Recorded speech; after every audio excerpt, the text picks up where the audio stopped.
the first presentation that we have is going to be the city of Hammond. This is going to be difficult to look for everybody here on the screen. And there he is. The mayor is here. So the mayor is going to be the lead presentation. And I'll just give it to him. I think you guys have all seen the renderings, and I'll let the mayor, and I'm not sure who else he's got with him, if anybody. But I'm not sure either, I'll be honest. And I don't really have much of a presentation. I'm here mostly to answer questions. I could describe it though, Dan. There you go. First off, I want to say thanks to the Little Cal for doing a great job and having great meetings. And I get your minutes every month, and I appreciate them. I appreciate the fact that you guys reach out and keep everybody informed. Actually, the Little Cal kick-started this whole endeavor, quite frankly. In Hammond, we get a lot of credit because we've done a lot of bicycle bridges recently. But what really happened was the first connection that was made was, if I remember correctly, you guys could probably prove me wrong, but over at Oxbow, going across the Little Cal, connecting into Highland, basically from the Hammond side to the Highland side, was one of the first over the river connections for bicyclers, for cyclists that I can remember. And then you did one over by the Windies, across Kennedy, over there, connecting into Highland as well. And it just sort of kickstarted what we were doing in Hammond, is connecting up to those, so we followed it up in Hammond with, so the Levee Trails, the Kennedy across Little Cal, the Monon that you guys did over there in Hammond, in South Hammond.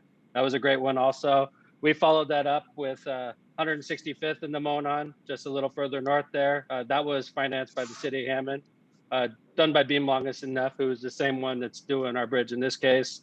We also did the Erie-Lackawanna connection right over there by the old Stardust Bowl, 167th in Hammond. That was also done by Beam Longus and Neff. It's a great one. Those were some of our earlier bridges. They weren't lit. We started getting better at it as we went along. The one that we got a lot of credit for was one of the first ones also is New York Avenue. We connected up the George Lake Trail between Hammond and Whiting. That was done through the RDA and the city of Hammond. That was not Beam Longus and Neff, but that's a beautiful bridge, not lit. That was one of the first bridges outside of the Little Cal that I can remember going in. Wolf Lake Pavilion, that one was done by SEH. That was an RDA and the city of Hammond project. That's a great connection, really important for people coming from Chicago, people through Whiting and Robertsdale area, real important connection. The one that we get a lot of credit for, we did with NERPC and the city of Hammond. We used federal money and got the one across Calumet right by the Central Firehouse in Hammond. That's lit, and that's the one that really a lot of people really appreciated that one because it just looks beautiful. It makes the whole area look different with the LED lighting. In fact, one of the problems with that bridge going in is we started getting requests for all the previous bridges to light them up. So we're starting to price that out and go backwards. But I'm happy to say that the bridge where we're proposing on Calumet between Munster and Hammond is going to be lit. That's one of the important things. It's really important. And I've spoken with, Mr. Repay and I have spoken a lot about this. By the way, Dan was my former councilman and he's doing a great job here.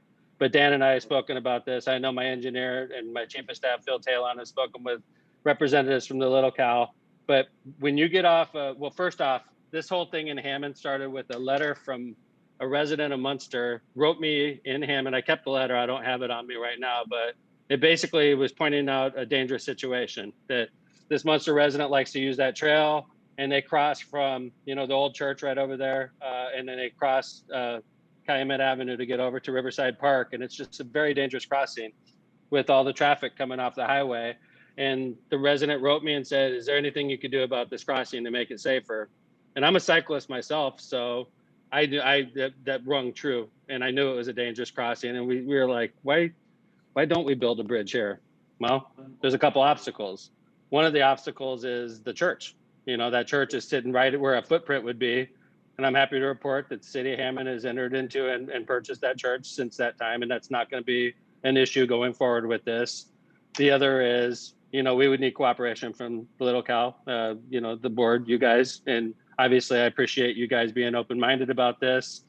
We realize that it's the entrance, even though it's in Hammond, it's the entrance to Munster, and I'm trying to be a good neighbor. So I've been talking with Dustin and other officials in Munster saying, this is really your front doorstep. So I want to make sure that you guys are comfortable with this. I don't want to put something gaudy up that everybody in Munster drives underneath and hates every single day. So obviously it's important to work with town of Munster. And I sort of see it in my head when you're coming off the highway, you go underneath the bridge and it's nice and lit and it says, welcome to Munster kind of thing, you know, and when you're leaving Munster to go towards Hammond, on the Munster side of the bridge, it says, welcome to Hammond, and you go under. And I see it being lit like the one on Calumet Avenue. And these LED lit bridges are very flexible. They could be red, white, and blue during the 4th of July. They could be Christmas colors during Christmas. It could be pink, you know, when it's, you know, for special occasions. You could change colors all the time. But I just, we wanted to approach the Little Cal and ask for help in financing this bridge. We expected to cost right around $5 million. We are moving forward. In fact, Beam Longest Enough is working with us on this bridge. I'm not sure what phase they're in, but this has been rolling along for quite some time. We purchased the church already. I mentioned that, and it's going to safely connect up the Little Cal Trail, which will give us basically in Munster and Hammond the ability to go west and east on the Little Cal, and that's not really easy right now. And getting across Calumet's the most dangerous crossing in the whole system. So I think this is an important connection. I appreciate the Little Calumet River Task Force for getting this project started, you know, by doing what you're doing, converting levees into trails, which is so smart. And we're asking for your financial assistance in helping make this a reality as well. And I'm available to answer any questions. So thank you, Dan. Thank you, Mayor. Any questions from the commissioners for the mayor with regards to this project? And I would be remiss if I didn't thank Bill Baker also. Bill, you've been on board from the beginning as well, and I appreciate your help as well. So. Oh, thank you, Mayor. That's very nice. Do you have a timeline, Mayor McDermott? Is Dean on the line right now? Oh, you are, Dean. Dean could probably answer more engineer questions like, hey, Dean, could you unmute? I see you in here. I want this thing going right away. I'm not sure why Dean's not unmuting, but I want this to go right away. I know it's been designed and it was supposed to go forward and then it was slowed down by the pandemic. So I'm sure so the design is done. I'm not sure if it's done, but it's got to be close. If it's Mayor. not, and yes, sir. Oh, Dean, I can interject. I mean, the plan. I mean, if Dean is still on mute, I'm not sure, but Yeah, the plans I'm here are enough done that the Corps is almost signed off on the 408 permit to allow for it to occur. So, thanks, Dan. Mayor, I'm on the line now. oh, there he is. Thanks. Thank you. I'm sorry the host had to unmute me. And Okay, I appreciate sorry. that. Yeah, so the design is nearly complete. We expect final design plans to be provided in the middle of March 16th. And so we would look at a May notice to proceed on the project. Thank you, Dean. And You're welcome. the total ask, Mayor, is 1 million. Sure. You guys could, it's going to cost 4.8. So if you guys want to do 4.8, that'd be even better, but I appreciate all the assistance. You don't ask, if you don't get what you don't ask for. I hate to limit you guys. If you guys really want to finance this whole thing, we'll move on to the next bridge. I promise. So, Mayor, would you be open for having some say as far as the final design, or is the final design already done as it relates to all of this? Good question, Bill. I would not have a problem. Hopefully we wouldn't have to go backwards and make major modifications. But from what I understand, Dan, could you help me? I know that you've been in contact about, isn't there like plans about a boat launch already being talked about there? Yeah, we scrubbed the boat launch, but I mean, the way that the There's no plans water. render, the way the renderings are looking is fine by us, and most importantly, it's fine by the Army Corps. I mean, that's the biggest hurdle that we have to step over. Being Longest Enough is pretty good at doing what they do, so They specialize in this stuff. Yeah, and it's not, Mayor, it's not so much about the engineering. We know the engineering, they're going to make sure the bridge is solid and does what it's supposed to do. It has more to do with the fact that it's such a high profile location and there's a lot of people going in and out. It's the aesthetics and how that looks and making sure the sizzle is commensurate with the steak. Agree wholeheartedly. I'm not an artist by any stretch of the imagination, Bill. I want a lot of people's input into this, and this is going to be our front doorstep, so I want it to look just as nice as you do. So I am not locked in on any design. I think hopefully it's consistent with the other bridges, so they all look somewhat the same. But believe me, this is Munster's front doorstep. I'm very cognizant of that fact. Yeah, Mayor's Commissioner Brodniks, and I don't have a question. It was just a comment. I just wanted to thank you for inserting that and letting us know that you consider the town of Munster, because that was my first thought, is like, yeah, Yes, sir. it's Hammond's Bridge, but it's basically the main entry into Munster, the only main really entry into Munster. So we I appreciate agree, that. Commissioner. 100% agree. Right. And we want to, and it's going to, on the Hammond side, it's going to say, welcome to Munster. I'm committed to that.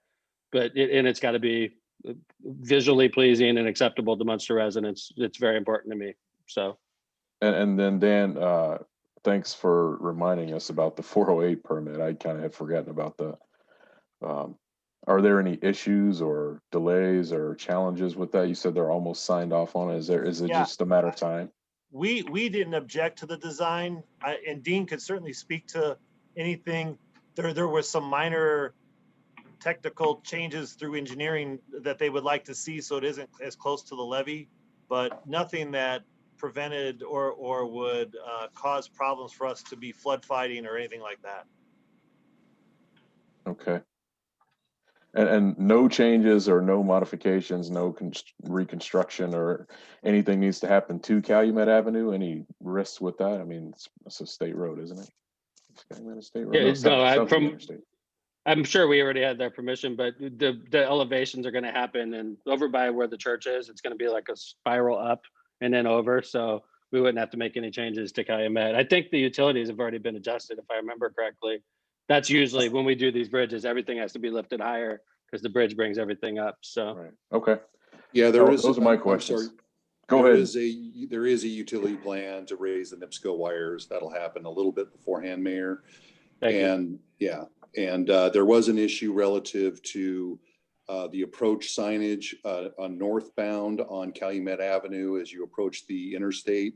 They have that gantry sign, and so we need some additional signage south of the bridge on northbound Calumet to let people know they're approaching the interstate. Okay. And then there's a turn lane that goes into a little neighborhood right there on the Hammond side too, right? Yes, I mean, sir. that's going to Yes, be sir. really close to that, right? Yeah, but it'll be all on one side because we Okay. got the church. So when you think about that intersection, the church is south of the street. So we bought all that. So the elevation for the bridge is going to take place south of that street. You're talking about 177th. So no, the long-winded answer, Commissioner, is the street and the bridge will coexist. So No, right. I was thinking on the east side though, the east side of the intersection. There's another little Mhm. turn to the east Yeah. before you get to the interstate. The church is on the Right. west side, right? right. Yeah. Okay. You pull into the neighborhood over by Riverside Park, right? Yeah, that one. Right. No, Interesting. the bridge will be south of that as well. Right. Okay. Thank you. Mayor McDermott, this is Dave Castellanos. Hi, Dave. How you doing? Good, sir. I'm just curious, what would be the economic impact with that bridge to be built on retail and home development? I'm just curious for residents. It's a quality of life. I don't know, like, I can't really quantify it myself. I know that I see, I've long with, I don't know how much the economic impact would be, sir. What's quality of life worth? Connecting up. What's if your kid gets hit on trying to cross the street right there, what's the economic impact of that? Yeah, it's safety. And I know that there's some, the surveyors here and the county commissioners here as well. I mean, has anybody asked with regards to where the bridge at Calumet Avenue is as it pertains to the county? And is there, a timeline where that thing might be coming up? Because having been on that bridge more than once, the rebar is already showing through. So if we're doing a bunch of work, or should this project, come to fruition, is the bridge something that's being looked at as well? Because there's a lot of traffic going over that particular location. So just some thoughts. Anything else for the mayor or Mr. Button as it pertains to this particular project? I got one looking. last question. Mr. Whitaker. Nice presentation off the top of your head, Mr. Mayor. Appreciate it. And Engineer Dean, you may have said it and maybe I overlooked it. The $1 million request, the $4.8 million total, is the balance of that currently City of Hammond or? Well, thanks, Mr. Whitaker. I appreciate the question. We're going to be talking to Munster as well. been in discussions, but we'll be making a pitch like this to Munster. And then we, you know, a lot of times like this, I'm on the executive board at NERPC, and I would approach NERPC for help as well, like they did with Calumet. But one thing I learned about NERPC projects and federal projects is it really slows the thing down. And we'd be sitting here until 2024 before the bridge got built. So after I talk to Little Cal and get what we can from you all, I'm going to speak with the town of Munster and ask them if they'll be willing to donate to it as well. And obviously they'll be concerned, I imagine. I see Mr. Wicklund online. They'll be concerned with what it looks like, and I understand that. And then Mr. Whitaker, the rest of it would fall on the city of Hammond, the way I see it. Mayor McDermott, are you looking for us to commit the $1 million tonight? Who, I'm not sure who asked that question, sorry. Wishlinski. But, oh, hi, Tom. I noticed a lot of Toms on this call too. I Yeah. think that's a good sign. So, yeah, sure. I mean, that would be wonderful if you would. It would help us. You know, we're trying to make sure we have the money that we can continue going forward. So possibly this bridge is, you know, hopefully we could ride on this bridge towards the end of the year if things go well. So that would help yeah. you guys jumpstart this thing? Absolutely, Mr. Wachinski. Thank you. Okay, any other questions? Gentlemen, thank you for your help. Mr. Thank Repay, you. how we doing? Going along? Doing fine. It's your decision. If you want to act, you can act. If you don't, we can move this to February. It's your really decision. My suggestion is let's look at it in February. I mean, as much as everybody wants to hurry up, which is, you know, me included as a type A, you know, I like to see the final design and have some idea other than a couple of pretty pictures out of rendering on how this thing might be laying out. That's Okay. my opinion. I mean, Bill, I have no problem coming back next month on the call, and we'll have a lot more details to, you know, and obviously we want your input and advice, and I'd love to have you guys on board with us. So if you want us to come back next month, we'll be back. Mr. Baker. Thank you. Thank you, Mayor. I mean, that really would be for a decision. I don't know that we need another presentation per se, right? We just need more information between now and next month. I think we want to act on it next month, not this month. That's the main point, right? No problem, Commissioner. We'll get it done, sir. All right. Thank you.